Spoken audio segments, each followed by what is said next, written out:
Hi everyone! Vijayawada Kanakadurgamma తల్లి గిరి ప్రదక్షిణానికి వచ్చే భక్తులందరికీ ఒక విజ్ఞప్తి అనమాట. మనకి అమ్మవారి దర్శనానికైతే టైమింగ్స్ ఉంటాయి కదా!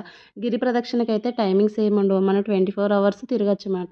మనకి నైట్ 11, 11:30కి అయితే గనక దర్శనాన్ని ఆపేస్తున్నారు. కాబట్టి గిరి ప్రదక్షిణ ఈవినింగ్ ఎవరైతే చెయ్యాలి అని అనుకుంటున్నారో వాళ్ళు 4-5 మధ్యన స్టార్ట్ చేసుకున్నారనుకోండి, ఎంత స్లోగా నడిచినా, మధ్యలో ఆగినా, ఎలా నడిచినా కూడా 10-10:30కి అయితే గనక వెళ్ళిపోతారనమాట. అమ్మవారి దర్శనం అయితే చక్కగా అవుతది.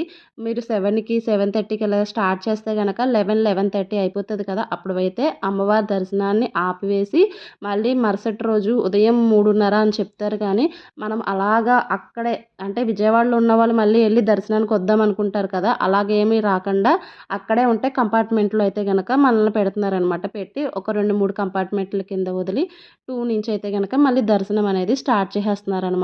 కాబట్టి ప్రదక్షిణ చేసేవాళ్ళు టైమింగ్స్